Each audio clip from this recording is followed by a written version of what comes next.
Shalom Indonesian, and thank you for joining us to this very special series. We're preparing you, walking you, getting you ready for this Rosh Hashanah and the Moadim. Shalom Indonesia, selamat datang kembali dalam siaran ini. Kita akan bersama Rabbi Itzhak Sapira untuk mempersiapkan tentang Hari Raya Rosh Hashanah. In the very first Shiur Torah, we look at understanding the calendar and understanding the different steps that leading us all the way to Sukkot and even to Simchat Torah. Dalam siaran yang pertama kita sudah membahas tentang pemahaman dari mulai bulan Elul, kemudian Rosh Hashanah, kemudian Hari Raya Pondok Daun sampai puncaknya yaitu Simchat Torah. Now in today's Shiur, I want us to specifically look at the shofar and understanding the shofar. Dan pada siaran hari ini, Rabbi akan mengajak kita untuk memahami tentang shofar. Now, we have to understand halachically, according to halacha, what does it mean to observing Rosh Hashanah? Dan sekarang poin yang paling penting adalah kita harus memahami secara halakha bagaimana kita mengerti tentang Hari Raya Rosh Hashanah. Halacha is very, very clear. The essence of Rosh Hashanah is not the apple sinani.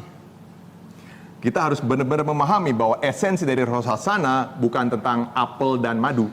Even the blowing of the shofar, which is important, there is something on a higher level, even from blowing shofar. Walaupun tiupan shofar juga penting di Hari Raya Rosh Hashanah, tapi ada aspek yang lebih penting dan lebih tinggi lagi di atas kita ini, yaitu tentang tiupan shofar. Halacha teaches if one did not say Adonai Malach, Adonai Melech, Adonai Mloch Leolam Va'ed, as he is not celebrated Rosh Hashanah. That's what halacha teaches. Halakha mengajarkan bahwa jika seseorang tidak mengatakan Adonai Melech, Adonai Malach, Adonai Melech, Adonai Yimloh Leolam Va'ed, maka seseorang belum merayakan Rosh Hashanah secara halakha. Which means the Lord was king, he is king, and he will be king forever and ever. Ya, yang artinya kalimat tersebut adalah Adonai adalah raja, Adonai dari dulu adalah raja, dan dia akan adalah raja untuk selama-lamanya. So the entire purpose of the very first festival that is before us is the inauguration of the king. Jadi hari raya yang pertama yang penting setelah tahun baru adalah inaugurasi atau penyambutan sang raja. Now how do we inaugurate the king? Nah, sekarang bagaimana kita menyambut datangnya raja? Remember that there are three sounds for the shofar. Ingat bahwa ada 3 suara tiupan shofar. There are 3 aspects of blowing shofar. Ada 3 aspek dari tiupan And shofar. we need to be very careful. Dan kita harus Sometimes hati-hati. Rosh Hashanah people just take the shofar to do. They do it different. It's not correct to do it, and I encourage you not to do it. Orang-orang banyak berpikir bahwa pada hari raya Rosh Hashanah kita hanya tiup shofar, totet, totet, totet. Rabbi mengatakan No. jangan lakukan itu. Kita harus mengerti esensinya. No, Tidak. do not do this. Jangan lakukan seperti itu. We have the publication, 100 Gates, 100 Shofarot, that give the exact order of the tkiyot. It's very important. Di dalam buku ya 100 Shofarot ya, di situ ada urutan bagaimana melakukan tiupan shofar secara benar. And it's critical Da- that we follow the sound of the tkiyot in a specific order. Dan adalah satu hal yang sangat penting supaya kita memahami, mengikuti tiupan setiap tekiyot secara penting dan secara berurutan. We have a sound of a teruah, Kita ada mendengar suara teruah, like one long sound to do. seperti tiupan panjang dudu. Okay, that will be like a tkiya, and then there's a tkiya gdola to do when you hold it even longer. Dan juga ada tiupan tekiah, dan juga ada tiupan tekiah gedola yang lebih panjang lagi. And then you have the sound of shevarim. Dan kemudian ada tiupan suara sefarim. To do, 3 sounds, Yang adalah 3 tiupan. Tudu, tudu, tudu. right? And again, this is to call upon us and to tell us, the shevarim, it's come from the word shever, broken. It's a broken sound.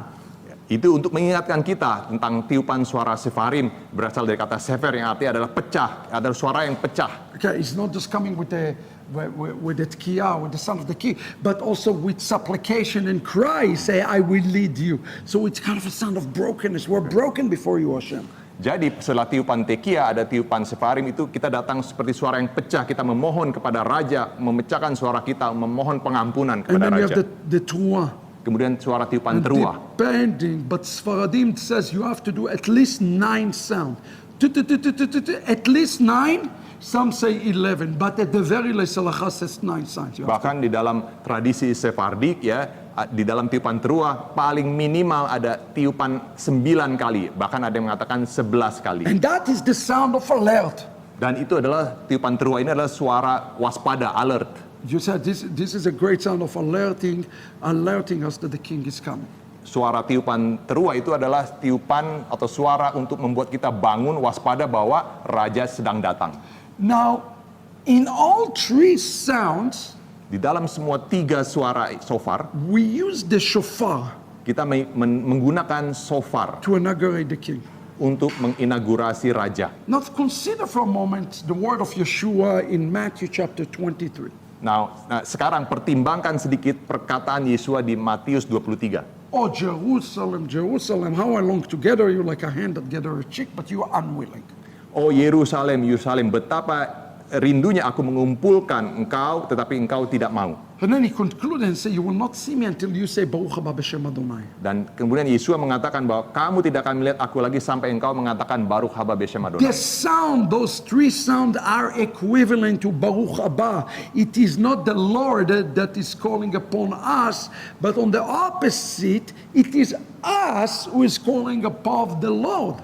3 tiupan shofaro tadi itu melambangkan adalah bukan kita memanggil, bukan Hashem memanggil kita untuk naik, tetapi panggilan dari diri kita sendiri untuk memanggil Hashem untuk datang. Even the book of Thessalonians said that the Lord will come with a great sound of the shofar. Bahkan di dalam kitab Tesalonika dikatakan bahwa Hashem akan datang dalam tiupan shofar yang besar. But where is the sound of shofar originating? Tetapi dari mana asal mula suara shofar tersebut? This is very important. It's not coming from heaven to earth, Suara shofar itu penting, bukan datang dari surga ke bumi, but rather in the opposite. It's coming from earth all the way up to heaven. tetapi sebaliknya dari bumi memanggil kepada surga. It says in the Psalm, Emet me'eretz titzmach. Dikat- Truth spring out from the earth. Dikatakan di dalam kitab Mazmur, dikatakan bahwa kebenaran akan datang dari bumi. Emet in Gematria, Kata Ibrani emet dalam gematria 441. 441. This is Messiah, son of David. Artinya 441 itu adalah Where Mesias is Son of David. Mashiach coming from? Dari mana Mesias akan datang? Does it coming from the earth to the heaven or from the heaven to the earth? Apakah Mesias datang dari bumi ke surga atau dari surga ke bumi? No, we have to be magnified on earth before we magnified on the heaven. Itu sebabnya kita harus meninggikan dia di bumi sebelum kita meninggikan dia di surga. Those 3 sounds is saying we are ready for you. It's not that he is ready for us. It's on the contrary. He is ready. He's been ready for 2,000 years. Tiupan 3 suara shofar itu sebenarnya menyatakan bahwa kita siap menyambut datangnya Raja. Raja sudah siap untuk datang sebenarnya dari 2000 tahun yang lalu.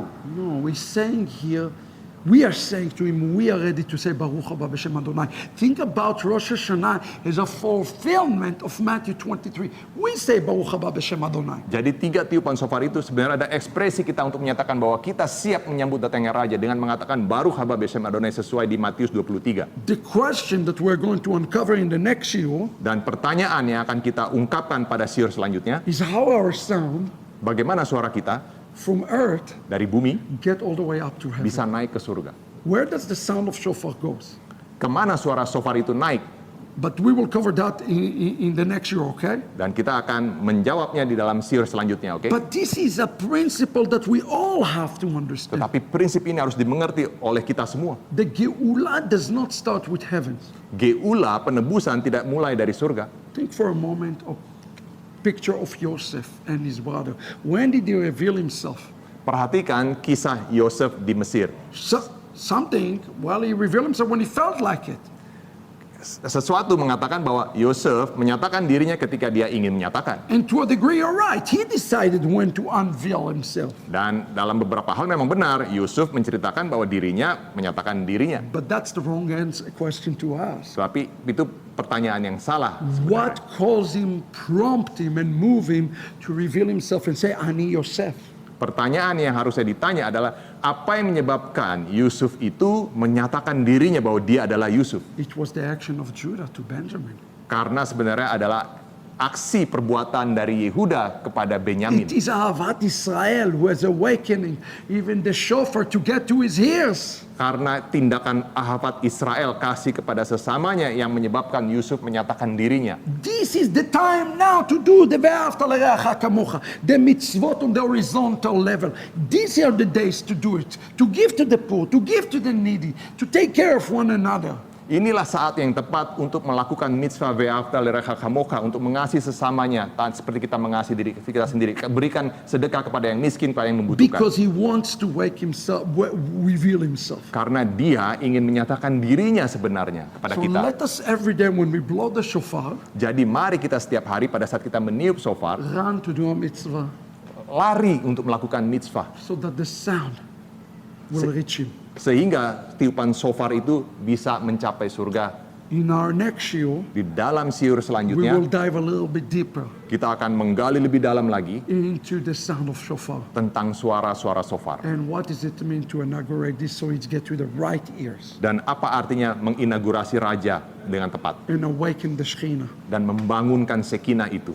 I hope you enjoy it. Come to our yeshiva Saya harap teman-teman bisa menikmati, mari bergabung di dalam Yeshivat and Shuvu. let us get ready. The king is in the fields. Dan mari kita mempersiapkan diri kita karena raja sekarang ada di ladang. Shalom, everyone. Shalom semuanya.